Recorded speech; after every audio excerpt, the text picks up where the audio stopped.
Hi everybody, welcome back to my channel. This is a channel where we talk about all the houseplant things, and today we're going to be diving a little bit into the houseplant world lore because we're going to discuss some houseplants that you might not have heard about recently, why that might be, and if they are worth looking back into. If you've never met me before, my name is Becca and I've been collecting houseplants since 2018. So I've got a couple years under my belt and I have seen some of these plants come and go, and I'm really excited to dive deep in on why that might be. Starting off with the Pilea Peperomioides. Now this plant took the plant community by storm in like late 2018, 2019 vibes. It was the it plant. Everybody wanted it. Many of us went to great lengths to get one. I personally acquired one from a local plant seller. She was just selling it from her own collection, and it was one of those mother plants that was just amazing. She was always putting out babies, and she was always putting out stem babies. So Pileas will put out babies either up through the soil or off of the stem. And I've had both situations now. The one that I have right now puts out a lot of soil babies, and it's fun either way to watch all of the babies come up. This is why I was so shocked as to why it was so expensive and hard to find, because it was a plant that just gave and gave and gave. It was called the friendship plant because it was known for making babies that you could share with other people. I cannot tell you how many offcuts and babies I have given away in plant swaps to friends randomly. It's just a very, very prolific plant, which is very puzzling to me even to this day, how there was ever any sort of scarcity surrounding this plant. But I think possibly it is just due to how popular it became. There was an entire company, an entire plant company made just for this plant, to grow and sell this plant, and it was called Peep, and I did try to look them up before I started this video, and I don't see their website as active anymore, so I do believe they are no longer in business. Imagine there being an entire company dedicated to the growing of like pothos and joy. That is like how impactful this plant was on the plant community, that there would be an entire company that would build themselves around this singular plant. Now this plant has quite the reputation for being a little bit finicky. It has very thin roots that are pretty sensitive to repotting and things like that. I personally am going to set the record straight from my personal experience that this plant is a lot easier than a lot of people have made it out to be. I have never had issues with my Pileas. I really hardly ever have to repot them because the roots are very thin and stringy, and so I'm not seeing them really fill up the pots very fast. Also, of course, when they have a little bit more of a mature root system, they are more likely to put out babies, and maybe that's why a lot of my Pilea have always put out a ton of babies, is because I just don't repot them. I put it in a semi-sunny spot, I'd say mid-light to sometimes high light, and it just is going crazy at all times. And right now mine is doing this thing where it's kind of snaking around and coming back up, and it looks super funny and cute. And I just think that this plant is awesome. I think everybody should have one. So in the question of, is this a plant that we should remember? I think yes, the Pilea Peperomioides is a plant that we should remember because it is easy to care for, can take many different types of growing conditions, and it's easy to share and propagate and create more. I think those are three really great attributes that a plant can have that make it a varsity level plant for me. So if you missed out on the Pilea Peperomioides craze in 2018/2019, I would highly suggest that you pop over to your local garden center because they for sure have one in stock, and there's no way that it's going to cost as much as it did back in the day. Next up on our list of forgotten houseplants and whether or not we should remember them is the Rhapidor Tetrasperma. Now, if you are at all caught up on the Dela lore, you've been around here for a while, you know that this is one of those plants that I had in my collection and I could never pronounce the word correctly. I pronounced it Rhaphidophora Tetrasperma. It really took the plant community by storm, I want to say, in like 2020, no, before that, 2019 is when I got mine. So it was popular even before then. And the reason that this plant became so popular is because it has really, really cute, small fenestrated leaves. Very similar to how the Monstera deliciosa looks, but it's a mature version, very small. In addition to it being a very, very fast grower, this plant is very prolific.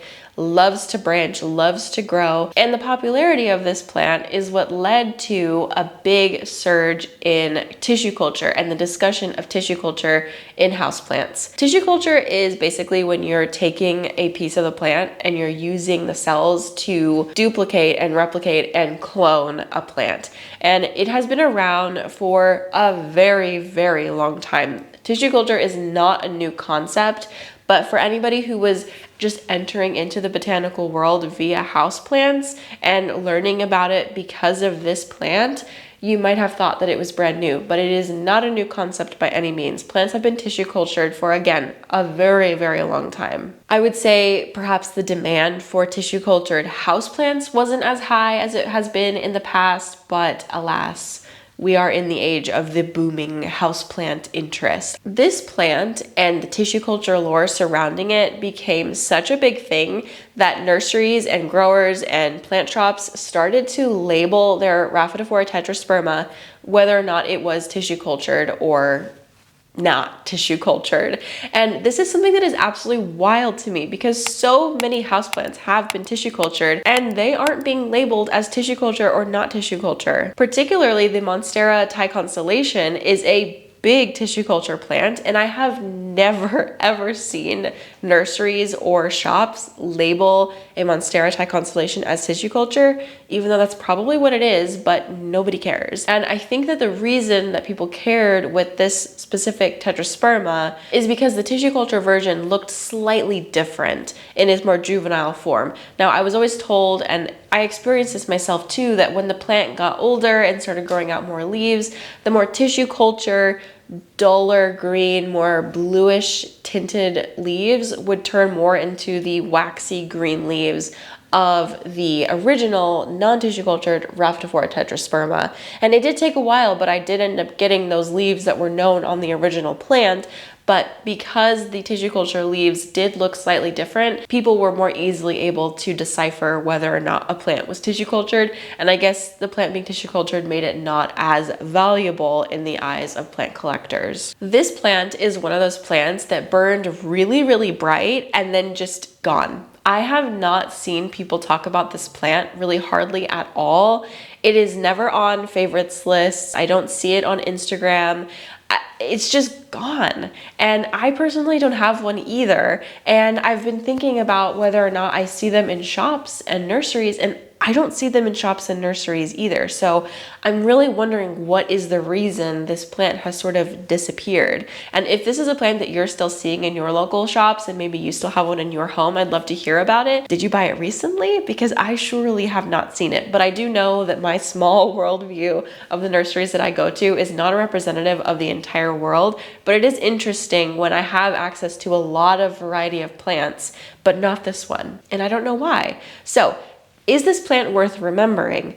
I think it is worth remembering, and if there was one in a local nursery where I could access it easily, I would definitely buy it again because it's a very prolific grower, also very easy to propagate, and number 3, it can handle a variety of conditions. I would say I treated it very similar to the Monstera in my collection.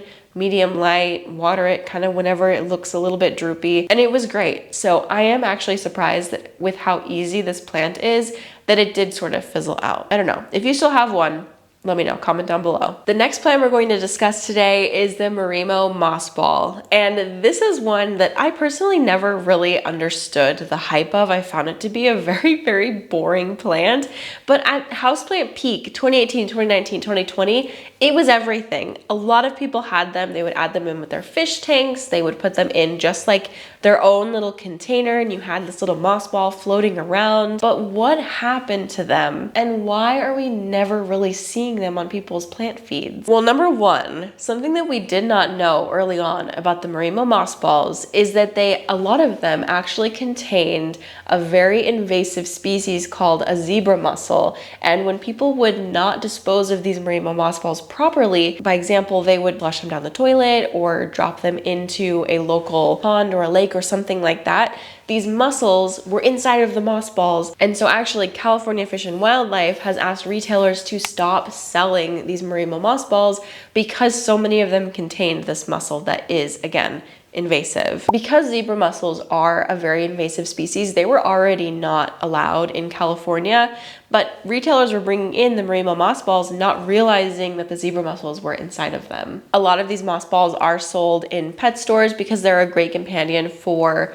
a fish tank, but also some houseplant stores would sell them. So there was a lot of trails of these being sold. These are so small, but when they're released out into the wildlife, it's just bad news bear all around. There's been a few different situations where the USDA has had to sort of enter into the houseplant world because people import plants either without a phytosanitary certificate, or they import a plant unknowingly that is really invasive. And it might seem kind of silly to confiscate these plants from just regular people like you and me, but the potential that these plants have to devastate environments is insane and like kind of out of our personal control sometimes. We had an episode, I believe it was last year on the podcast, where we talked about some toxic plants. A lot of those plants kind of reared their ugly head because people were just bringing plants around, not knowing what they were and not knowing the detriment that they could have to the local ecosystem and flora and fauna and everything else. So anyway, with all of this being said,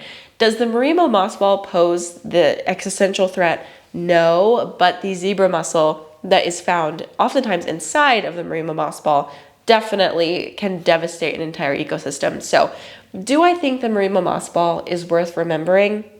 No, I don't. I don't think it's worth the risk. I also think they're extremely boring, and I just don't really see them adding too much to a houseplant collection. Although I do think they would look kind of cute in a little jar right here, but I feel like I could just get a green cotton ball, or what are those things called? Little puff that kids play with. I feel like you could just get one of those and put it in water and it would be the same effect. Thank you guys so much for tuning into this video, and let me know down below if you think any of these plants are worth remembering or better to forget. I will see you guys in the next one. Bye.